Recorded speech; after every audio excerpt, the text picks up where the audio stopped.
go ahead and close your eyes and just come into a sense of presence. The color that is coming through as we're connecting together is the color orange. Color of what is passed down from generation to generation. The stories, the challenges, the hope. And this is a color that we're all sharing together.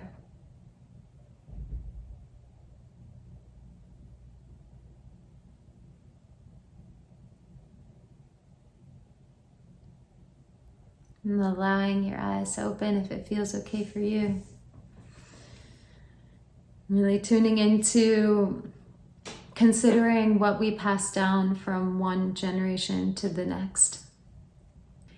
And considering how it would be possible to no longer pass down our limiting beliefs or our fear, but more pass down the hope. Here's a seed that I planted many, many generations ago, in the hopes that for future generations, we'll be able to see that tree bloom and the fruit be bared, right?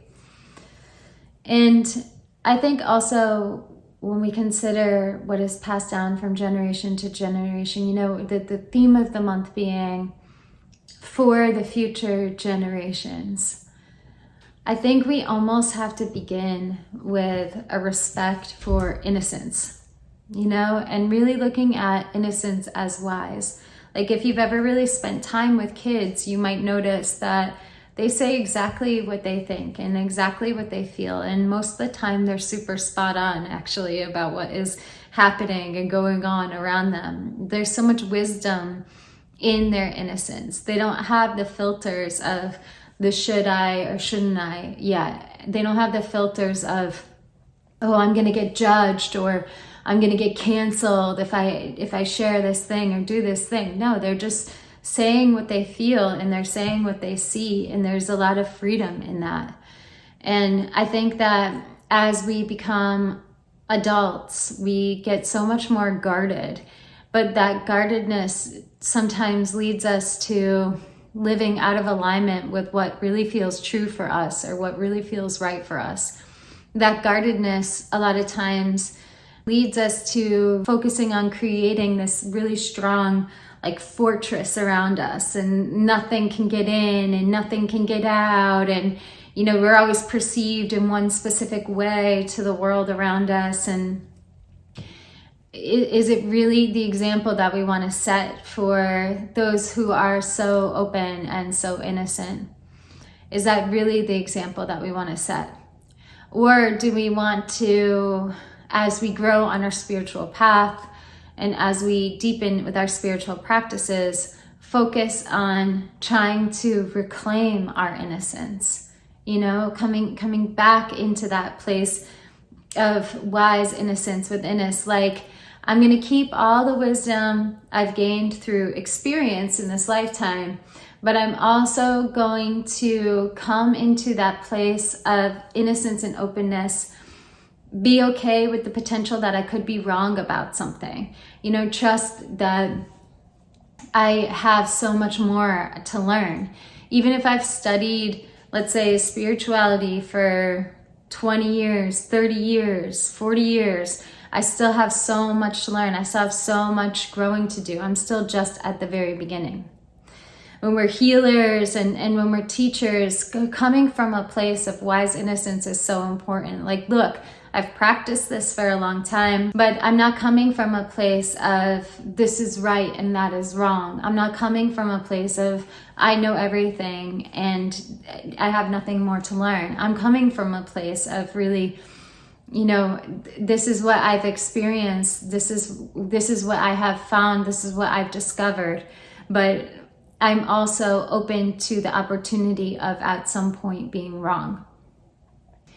the moment we get into this place of righteousness, the moment we get into this place of I am right and you are wrong, then we are really truly in a place of ignorance. First of all, oh my gosh, that's so much pressure to always be right all the time.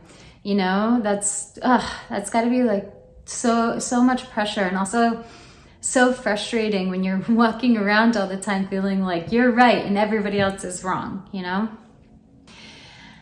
Yeah, but the moment I get into that place of assumption, I remember when we assume, we make an ass out of you and me, right? And then assuming that I am right and you are wrong, I am immediately in a place of ignorance. Probably also, I'm in a place of intolerance for what you feel or what you believe is right. And then probably that will also lead me to a place of indifference. Like, if you're not ready to hear my way or do things my way, I don't want to have anything to do with you. And this creates so much separation because we have these voices of righteousness within ourselves, right? And we also have them as like a collective within ourselves that we share with the world. And as soon as we get into this place of righteousness, meaning I am right, you are wrong, whatever I say is right, whatever you say is wrong kind of thing, then we start to create like a really great divide. And I don't think that it's really acknowledged how important it is to kind of come out of that place of finger pointing and come out of the great divide that is happening. Because actually, in order for us to help to heal the earth and focus on the things that like really truly matter, we actually all kind of need to come together. And we need to focus on the things that we can do on any given day that will help this unified work of healing and of growth and of basically becoming more human, becoming more loving.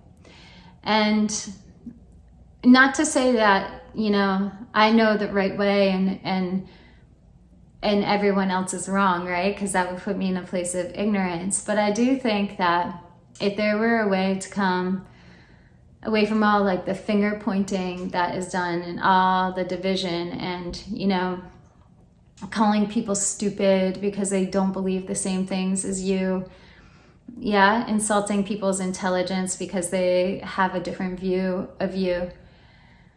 If we come away from all of that I think that there's a place where we can connect and we can connect to anyone. And from that place of connection with each other, we can start to make things easier for future generations. The only reason why we are really here up until a certain age or up until a certain point is to make things easier for future generations to become more whole, more balanced, healthier, We are here today to make way for the future generations to become more whole, more balanced, more healthy, more healed. I think about how difficult things were for my father, my grandfather, my mother, my grandmother. I think about how difficult things were for them. And even though I had a lot of challenges that I faced at a young age, I still didn't face the kind of challenges that they were facing. And each generation, we should really be focusing on what's going on at this time and in this generation that can maybe eventually make things easier for the future generations.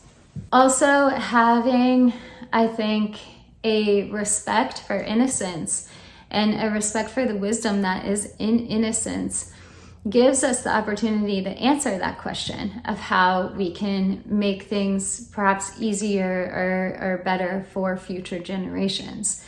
It's just through respecting innocence. It's not like, oh, because this person is 5, I have nothing to learn from them. Because this person is 20, oh, what do they know?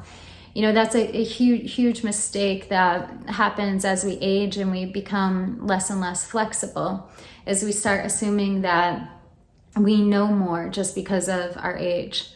And it's really important to have that respect for innocence. I remember when I was younger and I was really deep on a spiritual path at like 17 years old. I was like so fully in it, you know?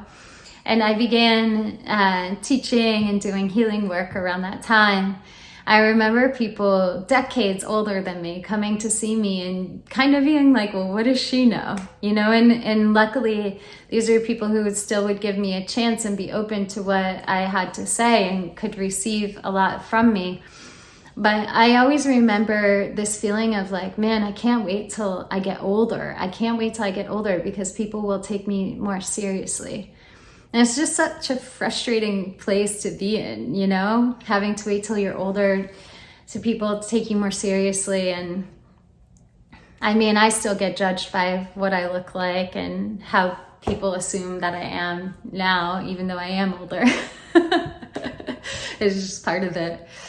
But I do think that one thing that I remember and I hold really close to my heart from that age is that I shouldn't judge people who are younger than me or look at them like, what do they know? Or that they have less wisdom from me. I think I have so much to learn from children and from just the innocence in nature.